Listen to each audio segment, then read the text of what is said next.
Buongiorno a tutti, buona domenica a tutti, giorno molto speciale perché è quel giorno che mettiamo da parte per poter onorare, glorificare il Signore in modo particolare, togliendo dalla nostra mente tutti i pensieri, tutte le nostre problematiche, perché se le lasciamo da parte potremo avere la libertà di poter adorare il Signore nel modo in cui merita di essere adorato.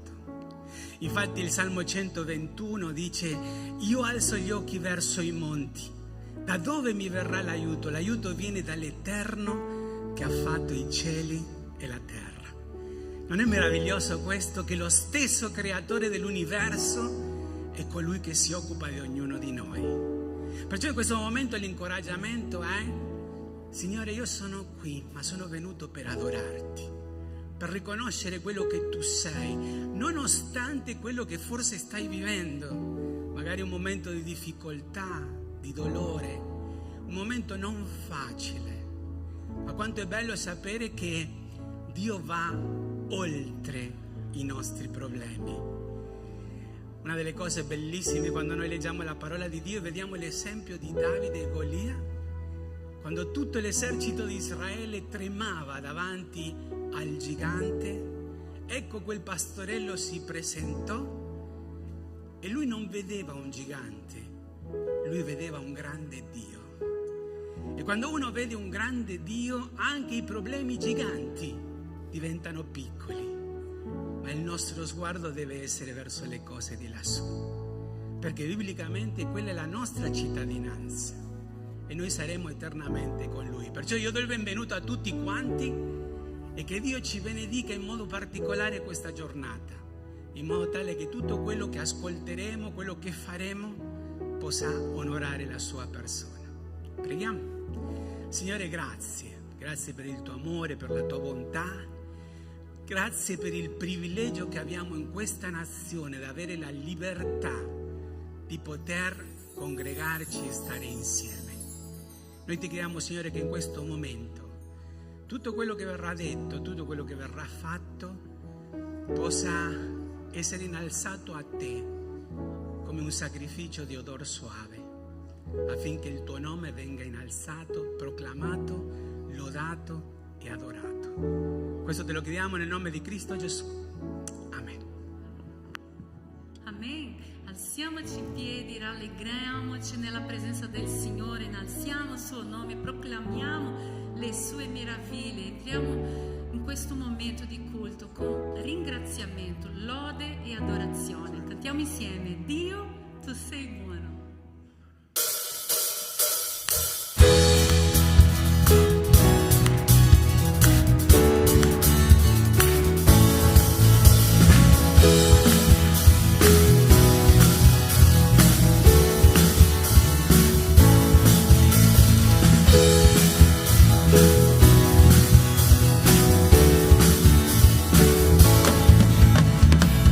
Tu sei buono e la tua grazia dura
mia festeggerà nel mio Dio, perché mi ha rivestito con le vesti della salvezza, mi ha coperto col manto della giustizia, come uno sposo che si mette un diadema, come una sposa che si adorna dei suoi gioielli. Perciò, come la terra fa crescere la sua vegetazione e come il giardino fa germogliare ciò che vi è stato seminato, così il Signore l'Eterno farà germogliare la giustizia e la lode davanti a tutte le nazioni.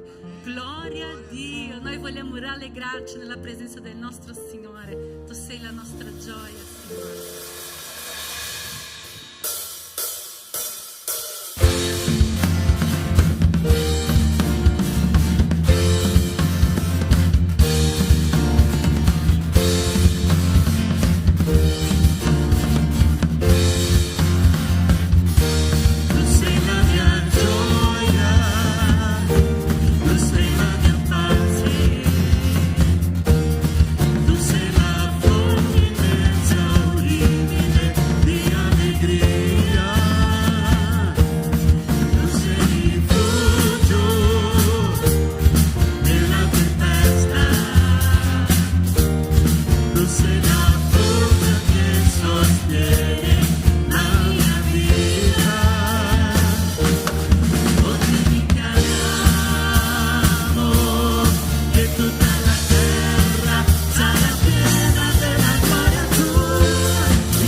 motivi per adorare il Signore, vero?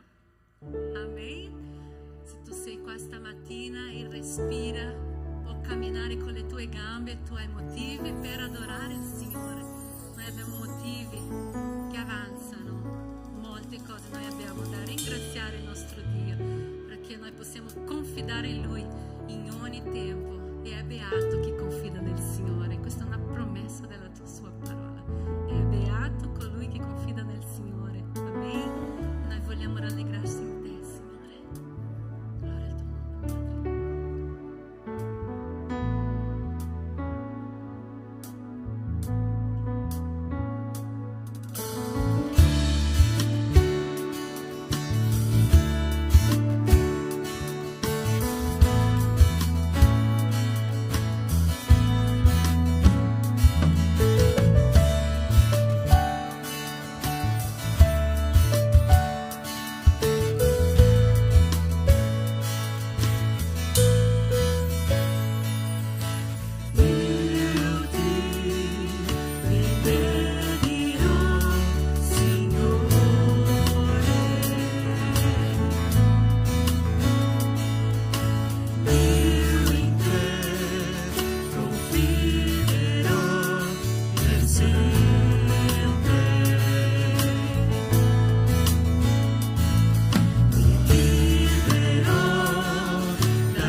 Solo tu, Signore, sei degno di lode, Padre. Noi ti ringraziamo, Signore, perché tu sei presente in mezzo al tuo popolo, Signore. Noi possiamo alzare la nostra voce, Signore, e dichiarare: sei tu, Signore, l'autore, Signore, sei tu il nostro rifugio, l'autore della nostra fede, Signore, colui che ci dona perdono, colui che ci protegge, Signore, colui che cammina con noi ogni giorno, Signore, nella nostra vita, Signore. Io ti ringrazio, Signore, perché tu sei un Dio presente, non sei un Dio così lontano come tanti credono, Signore, ma tu sei con noi, tu sei Emanuele, Padre.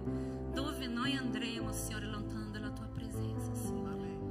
Noi siamo qui, Signore, vogliamo lodarti, vogliamo innalzare il tuo santo nome, vogliamo stare nella tua casa, Signore, nella tua presenza, Signore, nelle tue braccia, Signore, il posto che il tuo popolo vuole stare, Signore. Parla ai nostri cuori ancora oggi, Signore, con la tua parola, Signore. Ascolta la nostra preghiera nel tuo nome, Gesù. Amen. Alleluia, Signore.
Ti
continua a parlare ai nostri cuori, Signore, tramite la tua parola, Signore, che possa trovare un buon terreno, un terreno fertile, Signore, in questa mattina, Signore, nel tuo nome, Gesù. Amen. Potete sedervi.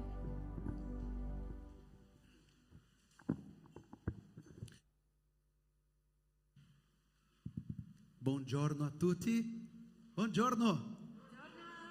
È una grande allegria, una benedizione, un'altra volta poter lodare, adorare il nostro Signore con coro Agape Treviso. È la terza volta che faremo il nostro momento di adorazione. Non è un concerto, non è un'esibizione del nostro coro. Questo momento, la prima cosa che vogliamo fare è ringraziare il Signore, lodare al Signore. È una benedizione, il nostro gruppo diventando un coro, piano piano, ogni prova è una benedizione, è un'allegria. E oggi canteremo 3 canti. Il primo canto parleremo che Degno è l'agnello. Settimana scorsa abbiamo celebrato la Pasqua e oggi faremo 2 canti proprio di Pasqua e dopo faremo una canzone che io invito la Chiesa a cantare insieme. È un canto sicuramente che ogni persona conosce, è un canto bellissimo che si chiama Grande sei tu. In inglese questo canto si chiama How Great Thou Art.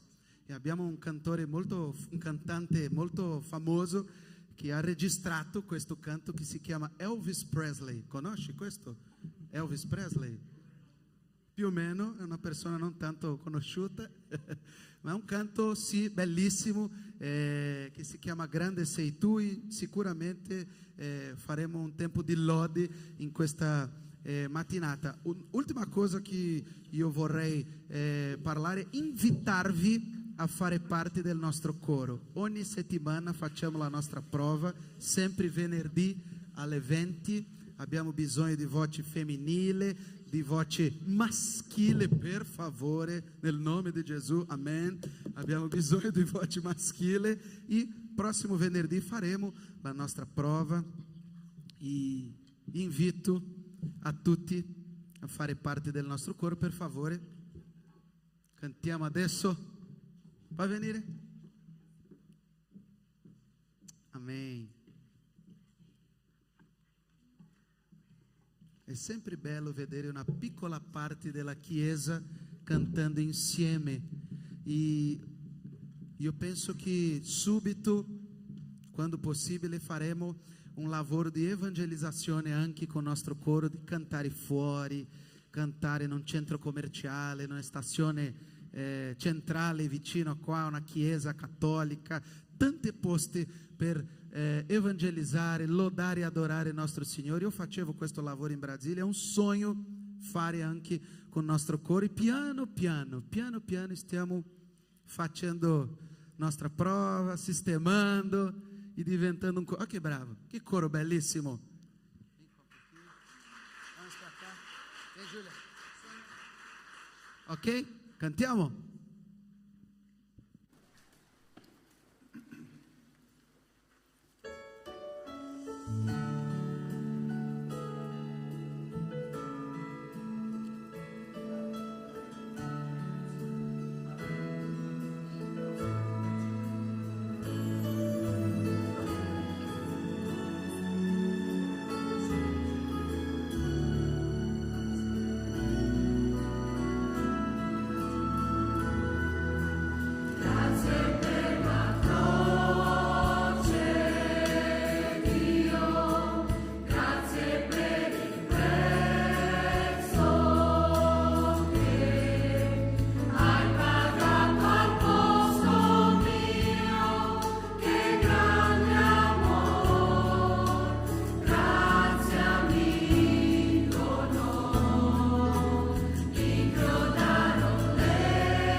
Penso che a questo punto non ci sarebbe neanche la necessità di una predicazione, vero?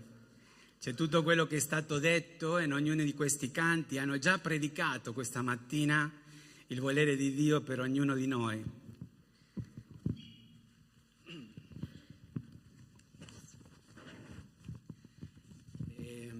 Pensavo a alcune frasi che sono state cantate questa mattina, tipo non c'è un altro che io ami. E penso che questa sarà una buona introduzione per il nostro messaggio questa mattina. È vero questo nella nostra vita? Veramente noi amiamo Dio più di ogni altro, oppure più di ogni altra cosa? Sono appena ritornato questa settimana da un viaggio missionario negli Stati Uniti e mi sono accorto che i problemi che abbiamo qui ce l'hanno anche loro là. E uno dei motivi è proprio quello, come diceva in quest'ultimo inno è meraviglioso. Quando mi sono convertito è stato il primo inno che io ho imparato a memoria ed è stato bellissimo perché quell'inno dice grande sei tu. Ci sono molte versioni, molte traduzioni, però la domanda mia è veramente Dio grande per me? Perché se è veramente grande, allora il coronavirus non sconvolgerà la mia vita. La guerra in Ucraina non sconvolgerà la mia vita. Perché come diceva in quell'inno, noi siamo in attesa di quel meraviglioso giorno quando Gesù ritornerà e porterà con sé la sua Chiesa. E portando la sua Chiesa lui ci risparmierà un sacco di dolori. Ma questo è il momento in cui la Chiesa più che mai deve brillare e deve cantare con la propria vita, grande sei tu. Perché se noi ci troviamo con credenti che sono abbattuti, disperati, angosciati, depressi per la situazione che ci tocca vivere, sicuramente stiamo dimenticando che questo grande Dio è veramente grande. Questa mattina il titolo del messaggio è molto particolare perché dice la vostra giustizia deve superare gli scribi e farisei. E quando noi ci troviamo con un titolo del genere sicuramente sono diverse le domande che ci vengono in mente, vero? Chi erano gli scribi? Chi erano i farisei? E soprattutto perché la nostra giustizia deve superare quella loro.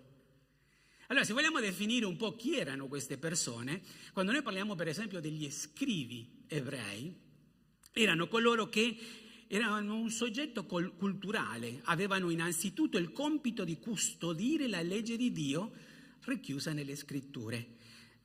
La dovevano trascrivere e poi dopo l'esilio la dovevano leggere in pubblico, più delle volte la dovevano anche tradurre e non soltanto questo, la dovevano interpretare al popolo. Perciò è una buona cosa, vero?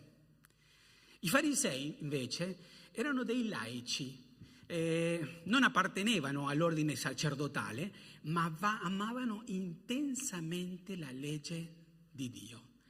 E sicuramente loro volevano essere sicuri che tutti quante le persone intorno osservassero la legge. E questa è una delle cose che mi fa molto riflettere, perché sapete, nella vita cristiana alcune volte cose che sono giuste, se noi le cambiamo del posto che meritano di avere, oppure l'atteggiamento che dobbiamo avere, da una cosa molto positiva si può trasformare in una cosa molto negativa. Perché?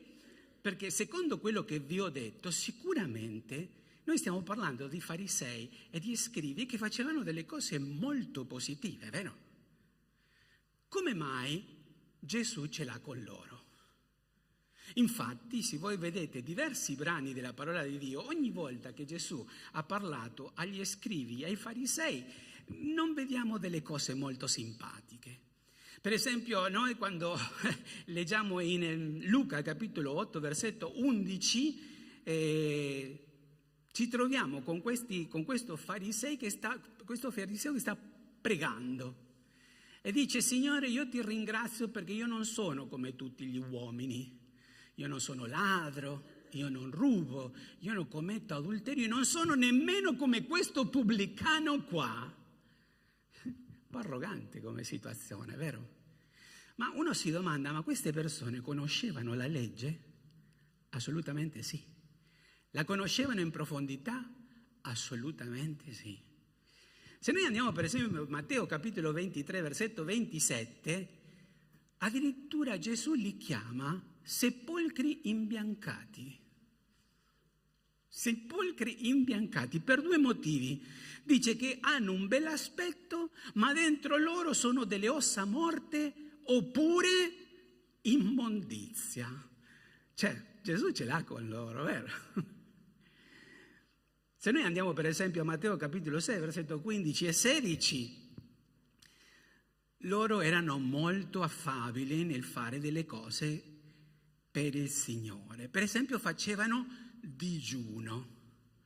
Che cosa vuol dire digiunare? Non mangiare.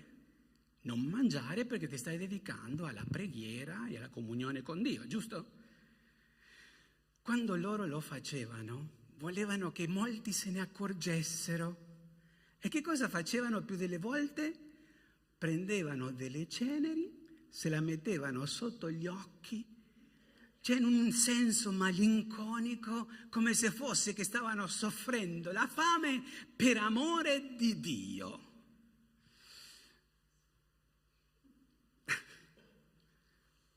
A me quando viene la fame mi viene il nervoso, cioè non mi viene di fare tutte queste cose. Comunque, in Matteo capitolo 6, versetto 2, invece dice che loro dovevano fare delle offerte, come tutto il popolo di Israele. Sapete cosa facevano loro quando davano un'offerta?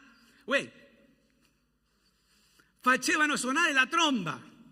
Sto per mettere 1.000 euro nell'offerta. Se qualcuno lo farà questa mattina, non suoneremo la tromba, ok? Ma non soltanto questo, quando pregavano, cercavano di essere in piedi, quando tutto il resto era seduto. Oppure cercavano di farlo negli angoli delle piazze, così tutti potevano vederli. Il Signore disse, codesta è la ricompensa che loro hanno.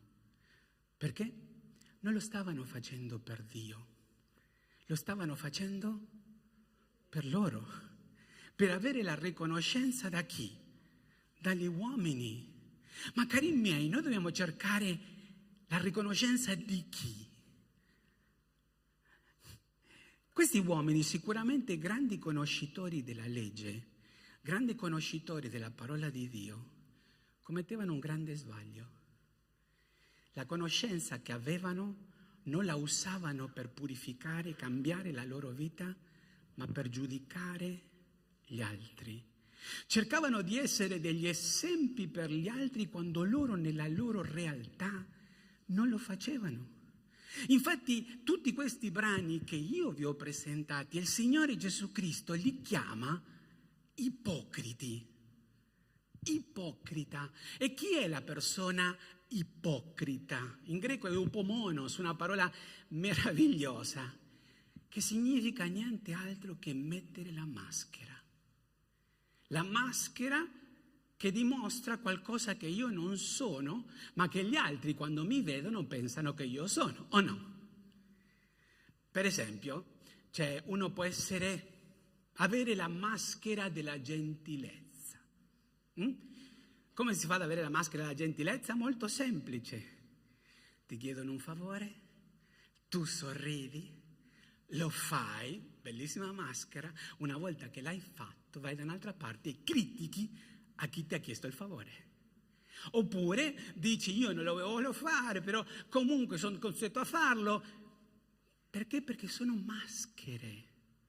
Gli scribi e i farisei non sono lontani da quello che noi siamo.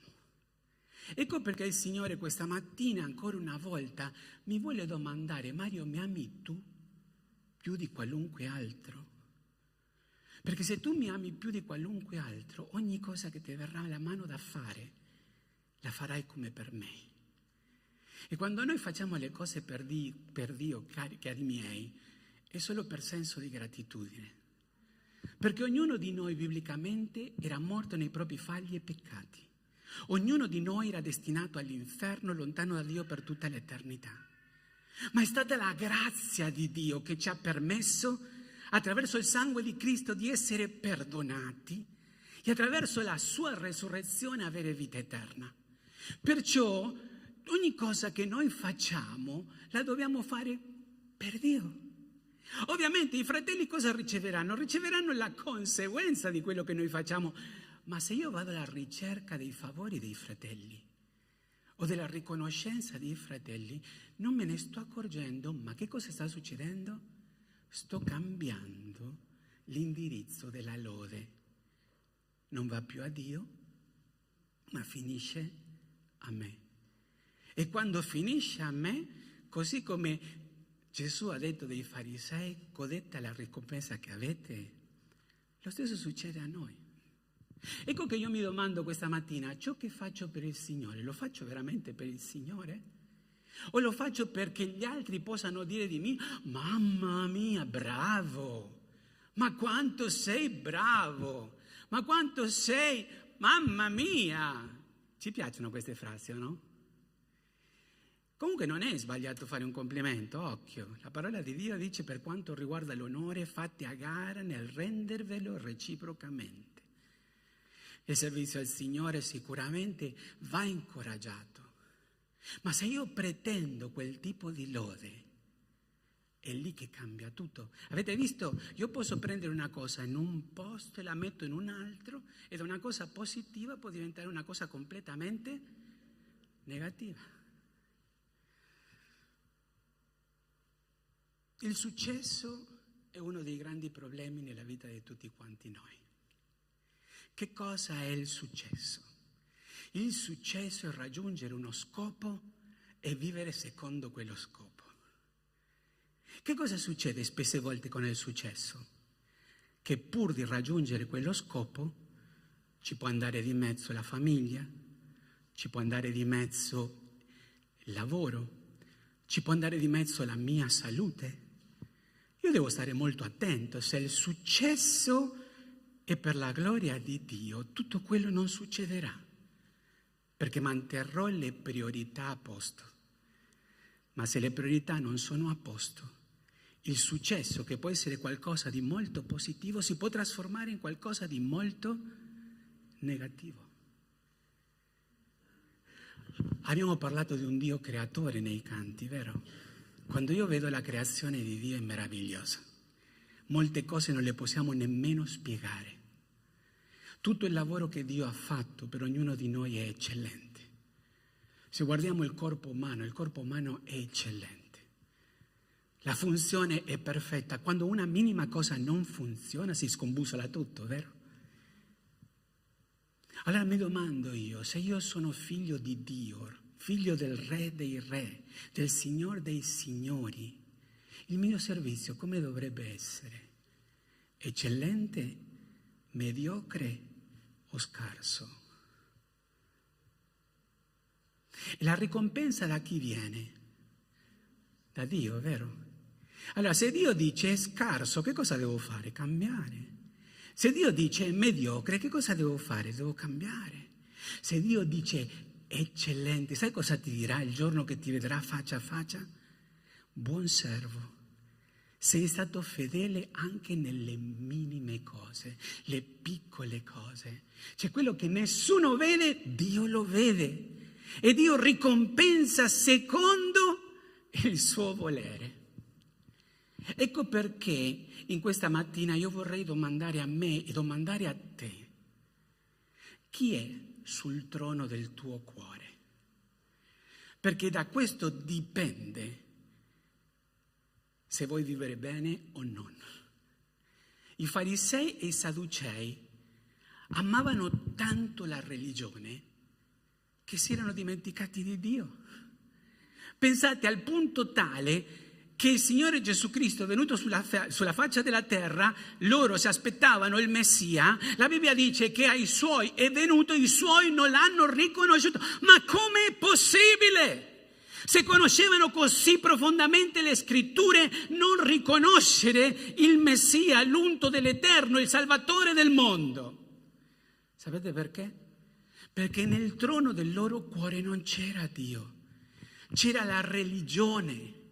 Era molto più importante sapere cosa fare e cosa non fare il giorno del sabato. Che cosa non fare, che cosa fare, un elenco. Abbiamo cantato questa mattina che Dio è alla ricerca dei veri adoratori, vero? Quelli adoratori che adorano in spirito e verità. Ecco perché la domanda mia questa mattina è: chi è sul trono del tuo cuore? Perché se Dio non è nel trono del tuo cuore, che cosa succederà? Tu stai mettendo altre cose al suo posto. Per esempio, lavorare è giusto? La Bibbia dice chiaramente che chi non lavora non mangi, giusto? Però spesse volte che cosa può succedere? Che il mio lavoro diventa talmente importante che tolgo Dio dal trono e metto chi? Il lavoro. Come pastore spesse volte ricevo questa frase quando chiedo a qualche fratello di fare un servizio. Pastore, io non posso perché io lavoro. E quando dicono così mi domando: ma che io non lavoro? Non ho capito. Cioè, tutti quanti lavoriamo, soltanto che tutti quanti dobbiamo organizzare il nostro tempo in modo tale che non soltanto una cosa abbia la priorità. Ecco, alcuni altri dicono: per me i miei figli sono tutto nella vita. Gloria a Dio. Amen. Ma sul trono del tuo cuore ci sono i tuoi figli o c'è Dio? Una volta parlavo con una sorella e lei mi diceva: no, pastore, Dio è sul trono del mio cuore. Beh, ti devo dire una cosa che tuo figlio non ha il coraggio di dirti. Tuo figlio non vuole fare il medico come tu vuoi che lui sia. Lui vuole fare il missionario nella giungla dell'Ecuador. Ah no, ma io non sono d'accordo. Ma se Dio è al centro del tuo cuore, se Dio è sul trono del tuo cuore e sta guidando tuo figlio a fare un lavoro per lui eccellente, qual è la tua risposta? Signore, non la mia volontà, ma la tua. Sapete, a volte ciò che noi vogliamo non è necessariamente ciò che Dio vuole. Perché ciò che noi vogliamo forse è una ricompensa di 1000, ma ciò che Dio ha preparato per noi è una ricompensa di 100.000. Mia madre aveva dei negozi, lei non ha mai fatto sconti, in Italia non avrebbe funzionato penso, però lei vendeva i suoi abiti e diceva, li faceva pagare tanto, tutti gli abiti costavano tanto. E lei diceva così: se non costa, non vale la pena. Togliere il prezzo vuol dire togliere valore. Io non lo faccio. Ha sempre avuto successo nel mondo degli affari. Quando noi togliamo Dio dal trono della nostra vita, stiamo togliendo il valore all'Iddio che noi abbiamo. Lo puoi chiamare lavoro, lo puoi chiamare fidanzato, lo puoi chiamare la maniera che tu vuoi, però qualunque cosa occupi il posto di Dio si trasforma in un idolo. E voi sapete che molto chiaramente Dio non accetta gli idoli, vero? C'è un famoso predicatore che lui ha detto così. Io non sono tanto d'accordo con la sua dottrina, però questa frase mi è piaciuta, quella che lui ha detto. Lui si chiama Calvino e lui dice così: il cuore dell'uomo è una fabbrica di idoli. Il cuore dell'uomo è una fabbrica di idoli. Infatti per i farisei e i sadducei la religione era diventato un idolo. Cioè stavano adorando la religione e non stavano adorando Dio. Ma pastore, è possibile che questo succeda con noi? Sapete, questo succede continuamente con noi cambiamo idoli continuamente. Per esempio, quando siamo piccoli, no? C'è la PlayStation, ok? Allora, la PlayStation o la scuola? Cosa scelgono i bambini? La scuola, giusto? Ecco perché? Perché quello diventa importante al punto tale che si lascia continuamente ciò che è importante, no?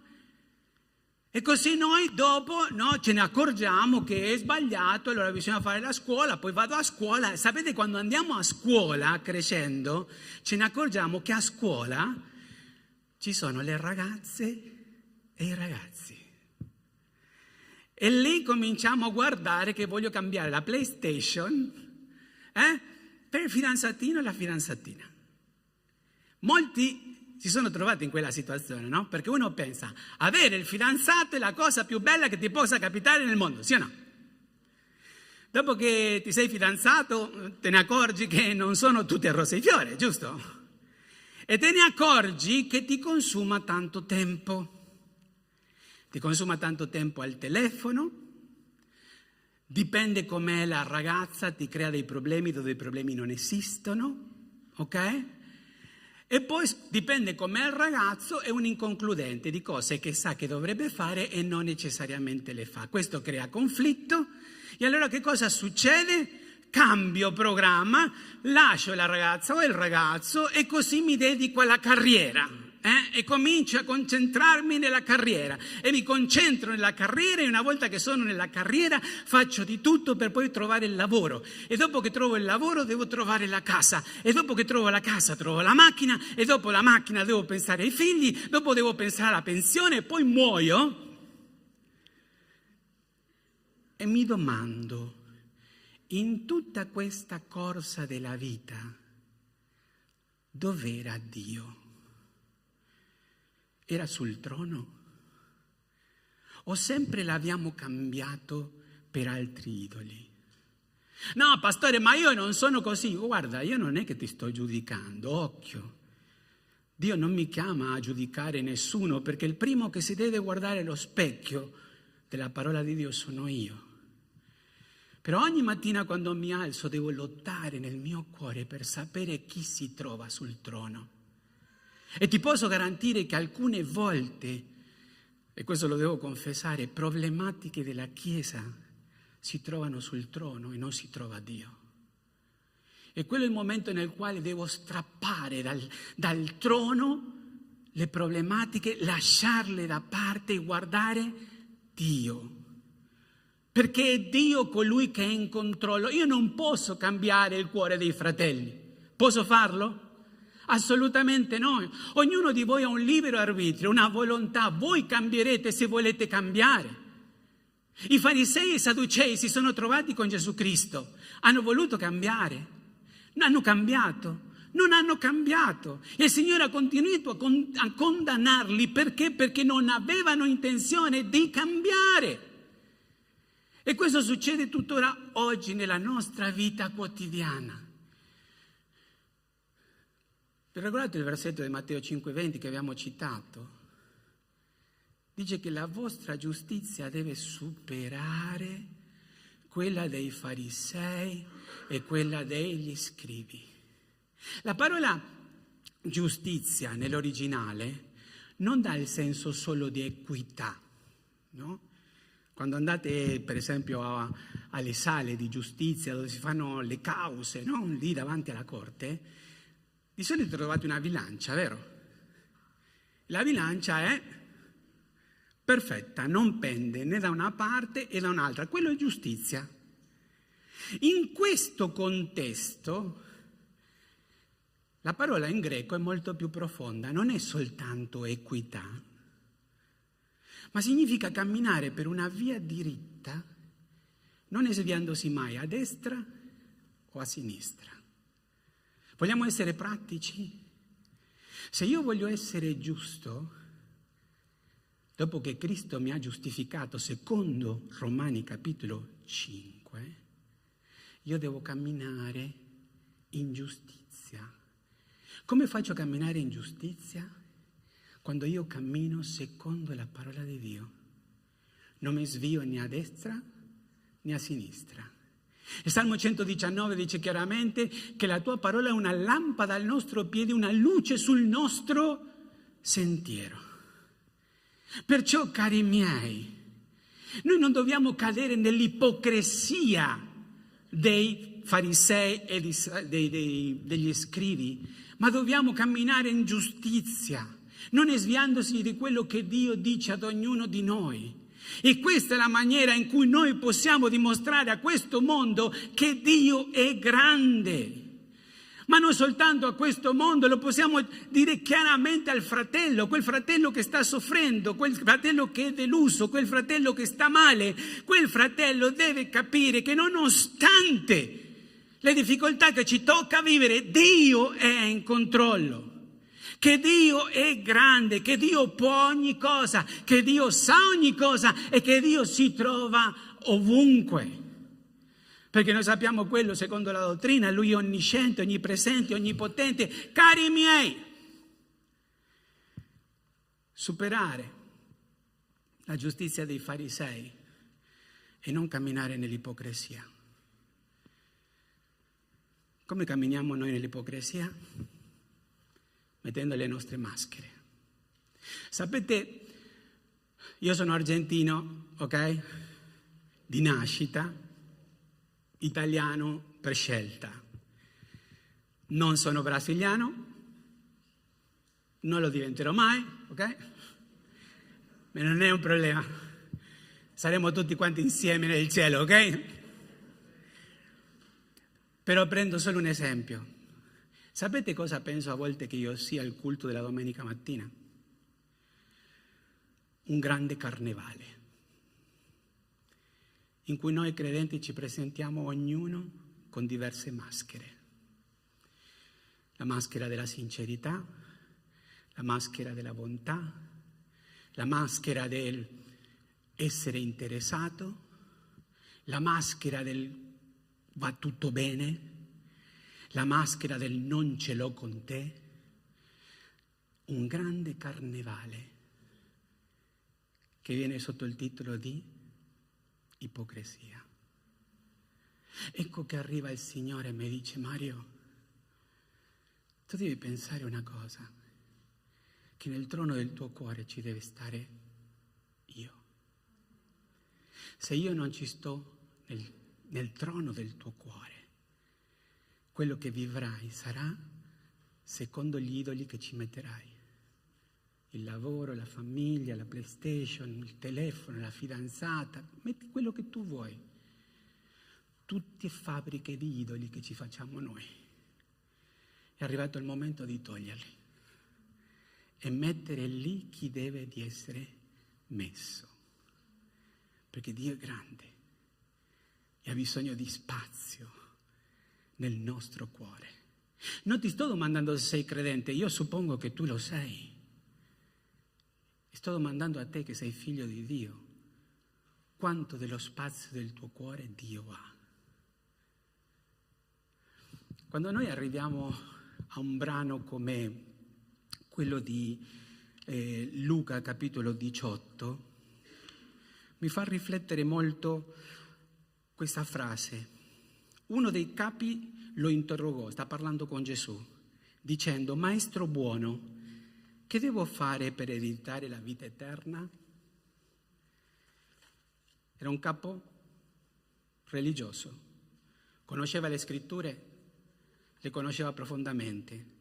Lo chiama maestro buono, è molto interessante questo aggettivo che utilizza, perché? Perché riconosceva in Gesù qualcosa che non vedeva in altri. Cosa devo fare per ereditare la vita eterna? E il Signore le dice molto bene, nel versetto 20, tu conosci i comandamenti: non commettere adulterio, non uccidere, non rubare, non dir falsa testimonianza, onora tuo padre e tua madre. Ed egli rispose: tutte queste cose io le ho osservate fin dalla mia gioventù. Non è un po' arrogante questa risposta? Il Signore ti sta dicendo, il Maestro buono ti sta dicendo cosa devi fare per ereditare la vita eterna, E lui ti dice 1, 2, 3, 4 e tu rispondi, tutto questo io, dalla mia gioventù che io lo faccio. Ma Gesù, udito questo, versetto 22, gli disse, una cosa ti manca ancora, vendi tutto quello che hai e distribuiscelo ai poveri e avrai un tesoro nel cielo, poi vieni e seguimi.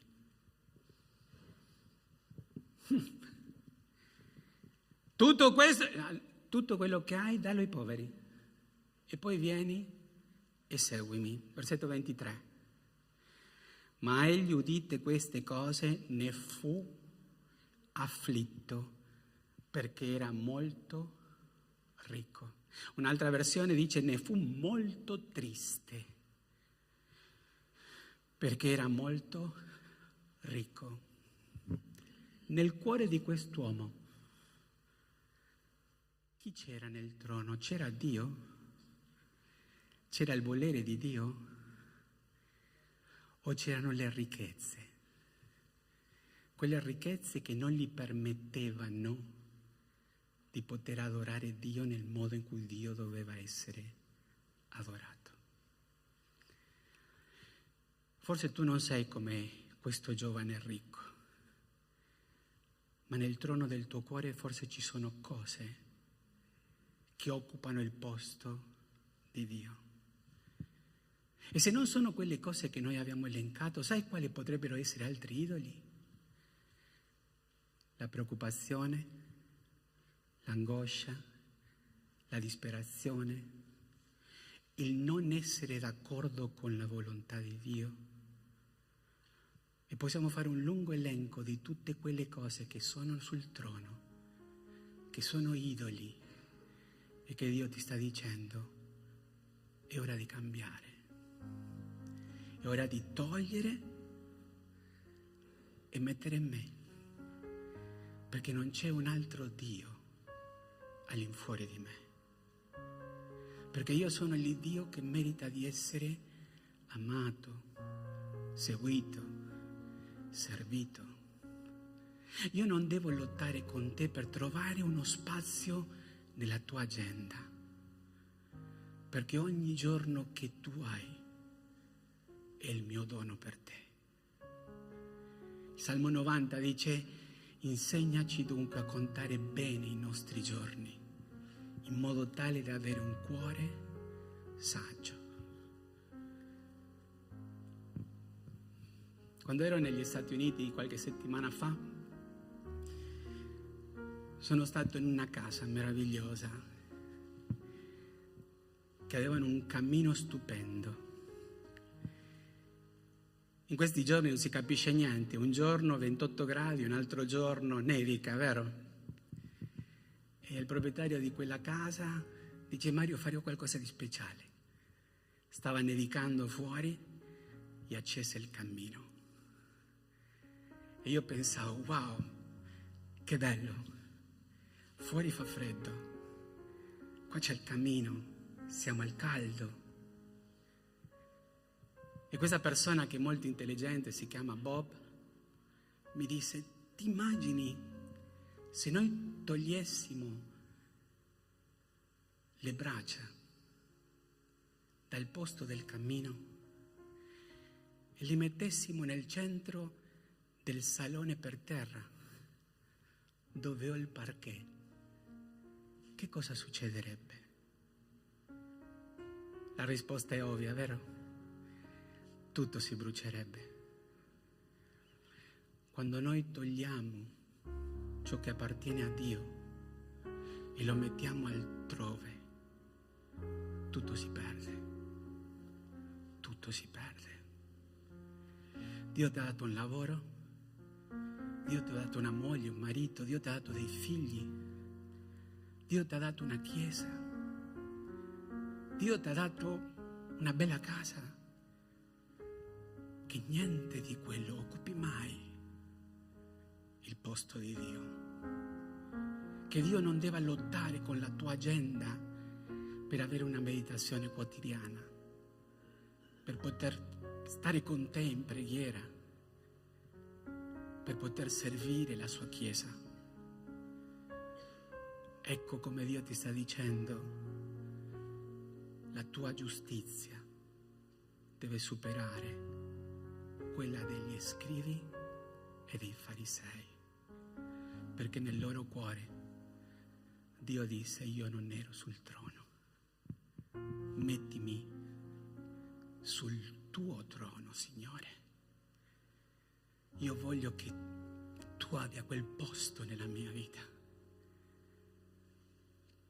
perché anche se non avrò tante cose materiali, avrò tante cose eterne. E come dice Colossesi capitolo 3, il nostro sguardo deve essere verso le cose di lassù, perché quella è la nostra cittadinanza.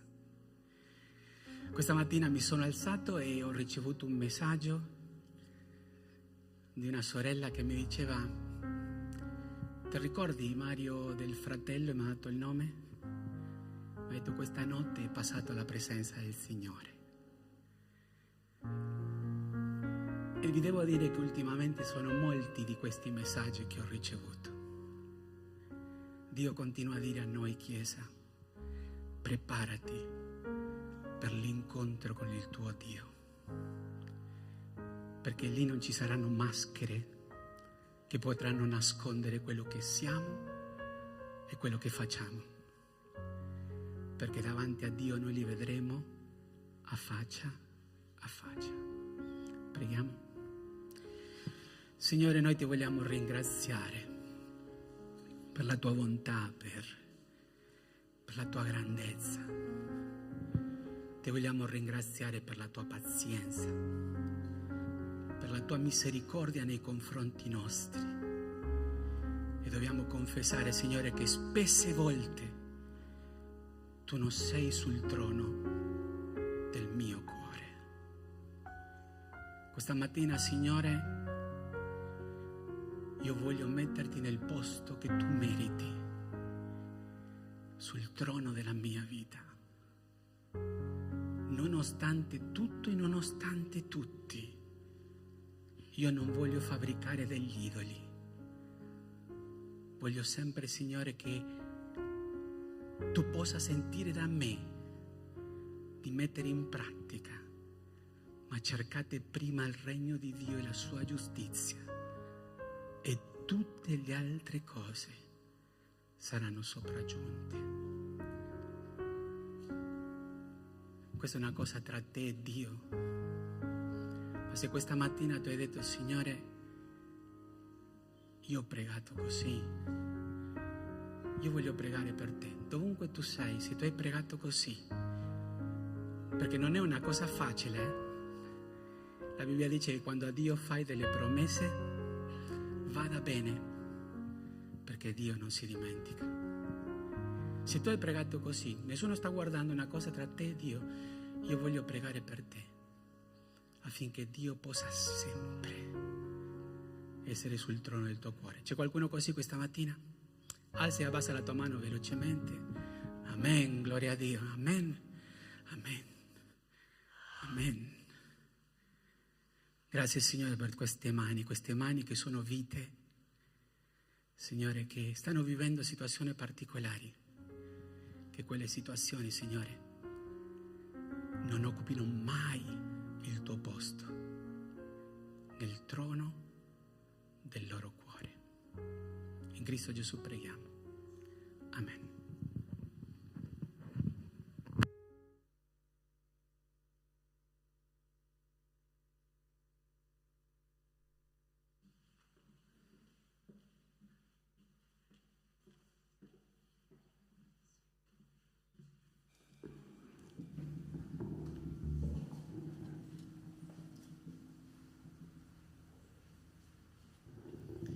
Siamoci in piedi e mentre noi cantiamo, noi faremo la nostra dedicazione delle decime, delle offerte, della nostra vita al Signore.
Padre, benedici ogni mano, Signore, che è venuta fin qui, Signore, e ogni cuore che ha ascoltato questa parola e si è aperto, Signore, alla tua parola in questa mattina, Signore.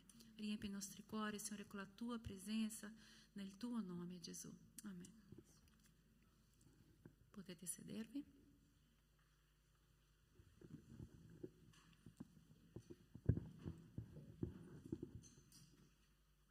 Nel frattempo che la corale verrà per un altro canto, vero? Per benedirci ancora con un altro canto, vogliamo soltanto dare alcuni annunci molto importanti che ricordatevi durante la settimana abbiamo i nostri piccoli gruppi di studio biblico nei quali vi incoraggio a partecipare, così possiamo crescere tutti quanti come chiesa locale.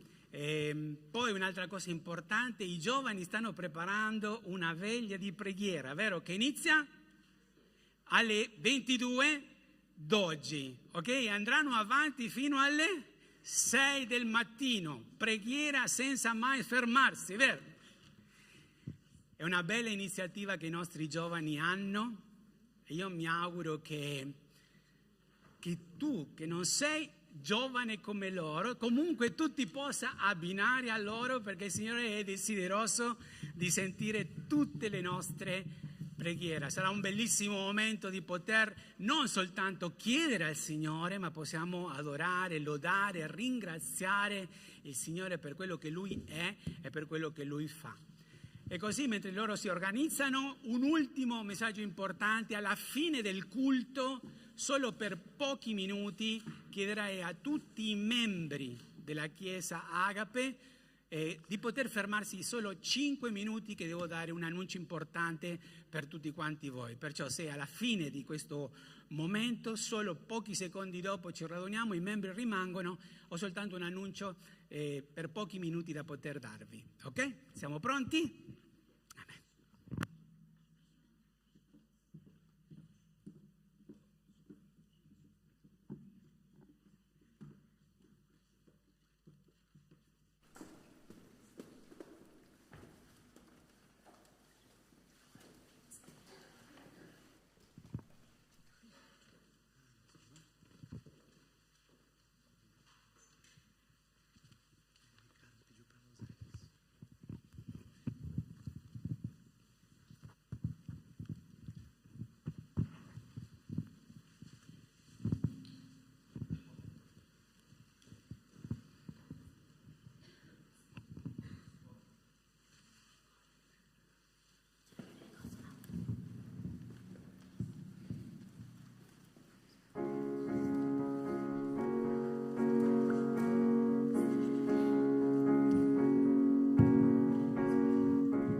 Oh, happy day.